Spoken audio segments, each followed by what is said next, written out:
இப்ப விஜய் அரசியல்ல மிகப்பெரிய அடி வாங்க போறது யாரு அப்படிங்கிறத நம்ம பார்ப்போம். இப்ப 1944 தொடங்கப்பட்ட கட்சி தான் திராவிட கழகம். பெரியார் அவர்களால் தொடங்கப்பட்ட கட்சி.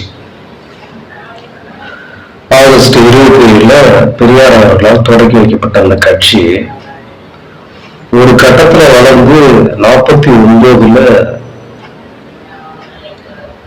அது டிஎம்கேவா மாறுது. ஏன்னா டிஎம்கே அதுல இருந்து பிரிஞ்சு டிஎம்கேவா அது மாறுது. அது ஏன்னா அது பெரியார் மேல இருக்கிற ஒரு கருத்து வேறுபாடால அண்ணா அவர்களால்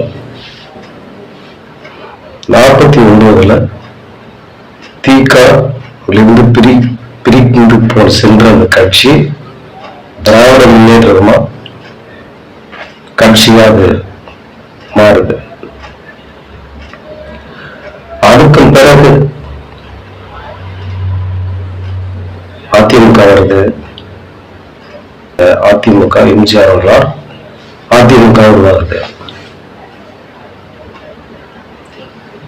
இப்படி உருவாக்கப்பட்ட பல கட்சிகளே 2024 பிப்ரவரி 2 ஆரம்பிக்கப்பட்ட விஜய் அவர்கள் தலைமையில் ஆரம்பிக்கப்பட்ட கட்சி, அந்த கட்சி இன்னைக்கு எல்லாரும் பார்த்து இவர் எப்படி போகிறாரு, இவருக்கு செயல்பாடு என்ன, எங்க போகிறாரு, எதுல சேர்வாரு, எந்த கட்சிக்கு வர போறாருன்னு எவ்வளவோ பேசிக்கிட்டு இருக்காங்க. மக்கள் பேசுறோம், அரசியல் வல்லுநர்கள் எல்லாம் பேசிட்டு இருக்காங்க. இதுல இப்ப நாம பேசுற விஷயம் கேட்டீங்கன்னா, இந்த அரசியல்ல இப்ப அவருக்கு இருக்கிற அந்த ஓட்டு வங்கி அதனால பாதிக்கப்பட போற கட்சி அது. அப்படி பார்க்கும்போது இப்போ திமுகவுக்கு மாற்றா அதிமுகவுக்கு மாற்றா ஒரு கட்சி நாம் தமிழர்னு வந்துச்சு. அதன் தலைவர் சீமான் அந்த கட்சியினுடைய ஒருங்கிணைப்பாளராக இருந்துட்டு செயல்பட்டு இருக்காரு.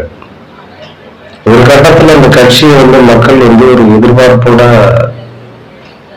அது அணுகின காரணம் என்னன்னா, மக்கள்கிட்ட வேற வழி இல்லை, வேற கட்சி கிடையாது. ஒண்ணு திமுகவுக்கு போடணும், அப்படி இல்லைன்னா அதிமுகவுக்கு போடணும், இல்ல அதை விட்ட வேற மாற்று கட்சி கிடையாது. அதனால அந்த கட்சிக்கு ஒரு குறிப்பிட்ட அங்கீகாரம் கொஞ்சம் கொஞ்சமா வளர ஆரம்பிச்சுது. ஒரு கட்டத்துல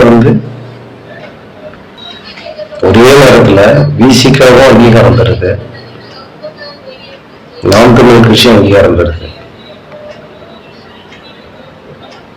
அந்த அங்கீகாரம் பெற்று வளர்ந்த அந்த கட்சி 2024 பிப்ரவரி 2 விஜய் அவர்களால் ஆரம்பிக்கப்பட்ட அந்த தமிழக வெற்றி கழகம் அந்த கட்சிக்கு பிறகு இதுக்கு யாருக்கு மிகப்பெரிய ஒரு அடி கிடைக்கும் அப்படின்னா, அந்த தேர்தல் ஓட்டினுடைய வங்கி மிகப்பெரிய பாதிப்பை சந்திக்கணும்னு கேட்டா,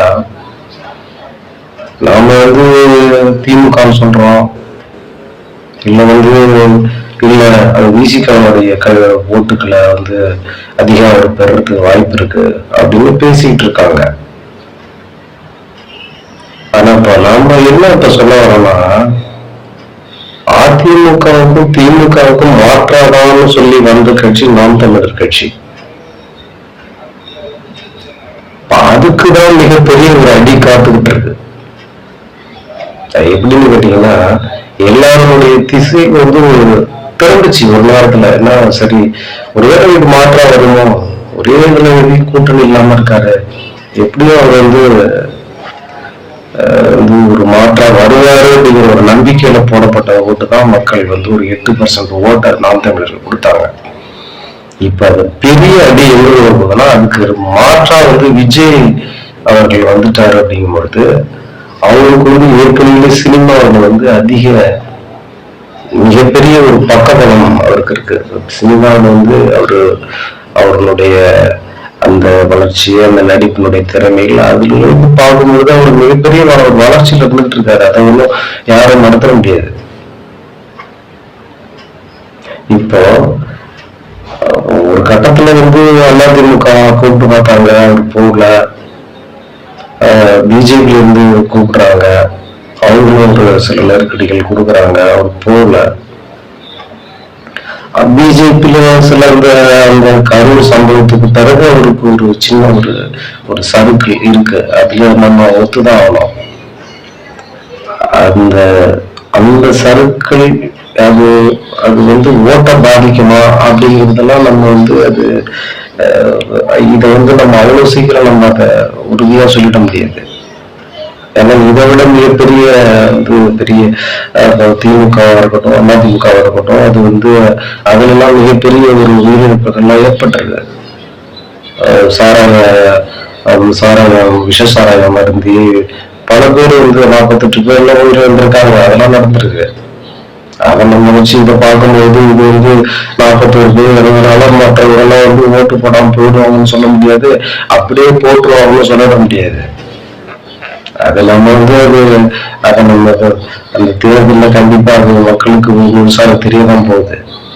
ஆனாலும் அதிமுக அவங்க ரொம்ப எதிர்பார்த்தாங்க, எப்படியும் நமக்கு வருவாங்க, நமக்கு வந்தா நமக்கு அந்த அதிமுகவோட எதிர்காலம் நல்லா இருக்கும் அப்படிங்கிறதுக்கு அவங்களுக்கு இருந்துச்சு. அதை எதிர்பார்த்தாங்க, பேசி பார்த்தாங்க, அது வரல. ஒரு கட்டத்துக்கு மேல அவர் அவங்களும் வசதிப்பட ஆரம்பிச்சிட்டாங்க. 1980 ஆரம்பிக்கப்பட்ட கட்சி பாரதிய ஜனதா கட்சி. இப்ப இந்த கட்சிகள்லாம் ஒரு கட்டத்துல விஜய் கிட்ட பேச வேண்டிய ஒரு சூழல் வந்தது. பேசினாங்க, பேசி பார்த்தாங்க. இப்ப காங்கிரஸ் அவங்க கிட்ட கொஞ்சம் பேசினாங்க, அதை மறக்க முடியாது அவங்க. அதனாலதான் இடையில இப்போ பிரவீன் சக்கரவர்த்தி அவர்கள் ஒரு வார்த்தை சொன்னாரு, இல்ல அவர் ஒரு நல்ல ஒரு மிகப்பெரிய ஒரு சிறந்த நடிகர், சிறந்த தலைவர், அவர் கண்டிப்பா இந்த 3வது இடத்துக்கு அவர் வர்றதுக்கான தகுதி எனக்கு இருக்கு அப்படிங்கிற அவரே சொல்லிட்டு போனாரு. 18% ஓட்டு வாங்குவார் அப்படின்னு. இதை நம்ம 18% அப்படியே சொல்லிட முடியாது, இன்னும் மேல வாங்குறதுக்கு வாய்ப்பு இருக்கு. ஆனா இப்போ நம்ம என்ன சொல்ல வரோம்னா, இப்ப இதுல இருந்து இவ்வளவு பேரும் அவ்வளவு 60 வருட 70 வருட கட்சிகள்லாம் இன்னைக்கு விஜய் வந்த பிறகு அவரை ரொம்ப எதிர்பார்ப்பு அதிகமா இருக்கு. அவரு எப்படி நமக்கு வருவாருலாம் எதிர்பார்த்தாங்க. அவர் வரல பிறகுதான் ஒவ்வொருத்தரும் ஒரு மாதிரி அவங்க பேச ஆரம்பிக்கிறாங்க. காங்கிரஸுக்கு போவார், ஏன்னா இப்போ காங்கிரஸ் போகிட்டா அங்க போய் ஒன்றும் பண்ண முடியாது. நம்ம இந்த தேர்தலில் என்ன ஓட்டு வாங்குறாங்கன்னு பார்ப்போம், இந்த தேர்தலை நம்ம பார்த்துக்கிட்டு அடுத்ததான் நம்ம அது எப்படி இருக்குன்னு பார்த்துக்கிட்டு நம்ம அடுத்த தேர்தலுக்கு மூவ் பண்ணலாங்கிற மாதிரி அவங்க கொஞ்சம் விலகிட்டாங்க. ஏன்னா இப்போ திடீர்னு அதில் போய் நம்ம உள்ள போய் ஒருவேளை அவர் ஒரு சர்க்கிளான ஒரு சூழ்நிலைக்கு போயிட்டா சரி வராதுன்னு யோசிக்கிறாங்க. ஆனாலும் மிகப்பெரிய 50 வருட 70 வருட தலைவர்களுக்கெல்லாம் விஜய் வர்றதுல ஒரு மிகப்பெரிய ஒரு கவலை இருக்கு, ஒரு கலக்கம் இருக்கு. அதை நம்ம யாரும் மறுத்த முடியாது. வெளியில சொல்லலாம், அதனால எங்களுக்கு ஒன்றும் பாதிக்கல, அதை பத்தி நாங்க ஒண்ணு கவலைப்படுறோம்னு சொல்லுவாங்க. நான் உள்ளுக்குள்ள அது இருந்துட்டு தான் இருக்கு. அதை வெளிப்படுத்த மாட்டாங்க. அரசியல் அது அப்படித்தான் இருக்கும். இப்போ இந்த ஓட்டு யாரு ஓட்ட பிரிக்கிறார் விஜய் அப்படின்னு கேட்டீங்கன்னா, விஜய் ஓட்ட கண்டிப்பா டிஎம்கேல இருந்து சில பேர் ஓட்டு போறது வாய்ப்பு உண்டு. ஆனா அதிமுகவோட ஓட்டு மிகப்பெரிய ஓட்டு அவருக்கு போறது வாய்ப்பு இருக்கு. ஏன்னு கேட்டீங்கன்னா, அவர் பிஜேபியினுடைய அந்த மதவாத கட்சின்னு சொல்ற பிஜேபியினுடைய கூட்டணி இருக்காரு, எடப்பாடி பழனிசாமி அவர்கள். அது இதுல பாத்தீங்கன்னா அடுத்தது பாட்டாளி மக்கள் கட்சி இருக்கு. அது ஏற்கனவே ஒரு சரிவு சந்திச்ச கட்சி. அது ஏன்னா அது அது ஒரு காலகட்டத்துல மிகப்பெரிய அவரு டாக்டர் ராமதாஸ் அவர்கள் எங்க கை காட்டுறாரோ அவருதான் முதல்வராக வர முடியும், அப்படி ஒரு கட்சி அது. ஆனா அந்த கட்சி ஒரு கட்டத்துல அது வேற ஒரு திசையை நோக்கி போகுது. அது எங்க போகுதுன்னா எப்படின்னு கேட்டீங்கன்னா, அந்த நான் முன்னாடியே கூட ஒரு பதிவுல நான் சொல்லியிருக்காங்க,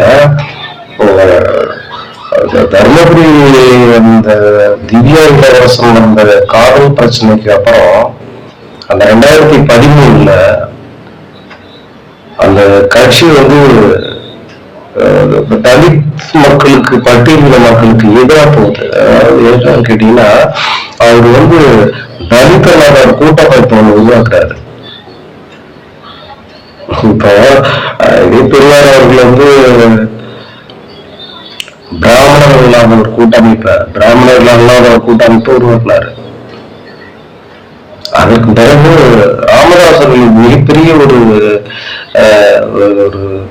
ஒரு கரும்புள்ளியான ஒரு விஷயம் என்ன கேட்டீங்கன்னா, இதுதான் தலித் அல்லாத கூட்டமைப்பு. தலித்துகள், அதாவது பட்டியலத்தை சேர்ந்தவங்க மட்டும் இருக்க மாட்டாங்க, அப்படி ஒரு கூட்டமைப்பு உருவாக்குனாரு. அதிலிருந்து மிகப்பெரிய ஒரு சரிவை சந்திக்க வேண்டிய சூழ்நிலை அவருக்கு வந்துருச்சு. ஏன்னு கேட்டீங்கன்னா, அவர் வந்து ஒரு சோசியல் இன்ஜினியரிங் சொல்ற ஒரு அபாயகரமான ஒரு முடிவு அவர் எடுக்கிறாரு. அது எப்படின்னு கேட்டீங்கன்னா, அந்த எங்க வந்து ஒடுக்கப்பட்டு இருக்கிறார்களோ, எந்த மக்கள் வந்து நடக்க முடியாம, அதாவது எவ்வளவு வந்து இப்ப பல்லாயிரம் வருடங்களாக அடிமைப்பட்டிருந்த மக்களை மேலே கொண்டு வந்து அவங்களுக்கான அந்த உரிமைகளை, அவங்களுக்கான உரிமைகளை எல்லாம் செயல்படுத்தக்கூடிய ஒரு கட்டத்துல இருந்த ஒரு காலகட்டத்துல அவங்களையே ஒதுக்கிட்டு ஒரு கூட்டமைப்பு உருவாக்கும் போது அந்த கட்சியினுடைய பெயர், மிகப்பெரிய பெயர் வந்து பின்தங்கி போற ஒரு செயலுக்கு வருது. இதுதான் இந்த பிரச்சனையில இருந்துதான் அவங்களுடைய அந்த கட்சியினுடைய கட்சி முன்னோக்கி, அந்த கட்சி பின்னோக்கி போகுது. இப்ப அந்த காலகட்டத்துல இருக்கும் இந்த கட்சி இப்ப ஒரு கட்டத்துல வந்ததுன்னா, இப்ப வந்து ராமதாஸ் அவர்கள் வந்து ஒரு பக்கமோ, அன்புமணி அவர்கள் ஒரு பக்கமோ, இப்ப 2 பேரும் வந்து ரெண்டு பாடல்கள் வச்சாரு. இப்ப அந்த கட்சிகள் எல்லாம் வச்சிருக்காங்க. அப்ப அந்த என்டிஏ கூட்டணியில, அந்த கூட்டணியில வந்து இப்ப அமமுக வந்திருக்கு. இவர்கள் எப்படி வந்தாங்க அப்படின்னு சொன்னாங்க, எல்லாருமே மிரட்டப்பட்டு வந்தாங்க. யாருமே வந்து கூட்டணி கொள்கை உங்களுக்கு பிடிச்சிருக்கு, நான் அந்த கட்சியில சைன் பண்ண வந்திருக்கேன்னு யாரும் இல்லை. எல்லாருமே வந்து மிரட்டப்பட்டு வந்தவர்கள் ஆசை வார்த்தைகள் காட்டப்பட்டு, இதை செய்யறோம், அதை செய்யறோம், இதை கொடுக்குறோம், அதை கொடுக்குறோம்னு இப்படிதான் அந்த கட்சிக்கு எல்லாரும் வந்துருவாங்க ஒழிய, யாருமே வந்து கொள்கை அடிப்படையிலையோ இல்ல வந்து அவங்க வந்து ஒரு சுயநலம், அவங்க இந்த கட்சிக்கு நமக்கு வந்து எதாவது கிடைக்குமா கிடைக்காதோ, சரி நம்ம அந்த கட்சிக்கு போவோம், ஏதோ நம்ம வந்து நமக்கான உரிமைகளோட ஒரு இடத்துல இருக்காது ஜெயிச்சாலும் பரவாயில்ல, அவங்க எல்லாம் ஜெயிக்கணும் அப்படின்னா நமக்கு ஜெயிக்கணும், நம்ம கட்சிக்கு போகணுங்க எப்படி அப்படிங்கிற இது வந்துட்டாங்க. இப்படி அந்த கட்சி தான் இந்த என்டிஏ கூட்டணியினுடைய அந்த கட்சிகள்லாம். இப்போ அப்படி இருக்கும்போது அந்த என்டிஏ கூட்டணிக்கு உள்ள ஓட்டுகளை வந்து மிக அதிகமான ஓட்டுகளை வந்து விஜய் அவர்கள் பிரிப்பதற்கு அதிக வாய்ப்பு உண்டு. நான் தமிழர் அதை சொல்ல வேணாம். அந்த ஓட்டு இப்ப 8% வாங்கியிருக்காரு சீமான். இது இப்ப வாங்கியிருக்காரு. அடுத்த இப்ப இந்த தேர்தல்ல இப்ப என்ன அவங்க கட்சி எந்த சூழ்நிலைக்கு போகுதுன்னு சொல்ல முடியாது. சொல்லிடுவாங்க வெளியில, யாராலும் எங்களுக்கு பாதிப்பு கிடையாது, யாருக்கும் நாங்க வந்து யாரையும் நாங்க தான் நினைக்கல, எங்களுக்கு வந்து எங்களுக்கான ஓட்டு அப்படி இருக்கு, எல்லாம் சொல்றதுதான். அது தேர்தலுக்கு தடவை பார்ப்போம் அது எப்படி இருக்குன்னு. மிகப்பெரிய சரிவு சந்திக்க போற கட்சின்னு பாத்தீங்கன்னாக்க கண்டிப்பா அது வந்து நாம் தமிழ் கட்சி. அந்த 8% ஓட்டு வந்து இந்த இடம் எந்த அளவுக்கு வாங்க போறாங்கன்னு தெரியாது. அது இப்போ ரொம்ப சரிவு நோக்கி அது போவோம். இந்த கட்சி வந்து இந்த விஜயனுடைய கட்சி வந்து இப்ப 3ஆவது இடத்துக்கு வரணும் பிரவீன் சக்கரவர்த்தி அவர்கள் சொல்லியிருக்காரு. அது 3ஆவது இடத்துக்கு விட 2ஆவது இடத்துக்கு வந்தா விட ஆச்சரியப்படுறதுக்கு ஒண்ணும் இல்லை. ஏன்னா மக்கள் இருக்கும்போது அவங்களுடைய எதிர்பார்ப்பு கொஞ்சம் மக்கள் கிட்ட கொஞ்சம் இருக்கதான் செய்யணும். அதுவும் இப்போ இளம் தலைமுறையினரால் முதல் ஓட்டு போடக்கூடிய இளைஞர்களுடைய வாக்கு அப்படியே கிட்டத்தட்ட 50% அவருக்கு போறதுக்கான வாய்ப்பு அப்படி இருக்கு. அதுல ஒரு 35% விசிக்கும், ஒரு 10% நாம் தமிழ் கட்சிக்கும் முதல் முறையா ஓட்டு போடுறவங்களுடைய ஓட்டு போறதுக்கு வாய்ப்பு இருக்கு. இதுல அதிமுக மிகப்பெரிய ஓட்டு வங்கி இழக்கக்கூடிய வாய்ப்பு இருக்கு. நாம் தமிழர் கட்சி அதை விட அதிக ஓட்டுகள் இழக்க வாய்ப்பு இருக்கு. அடுத்தது இந்த தேர்தலுடைய முடிவுகளை நோக்கி நாம் காத்திருப்போம். நன்றி, வணக்கம்.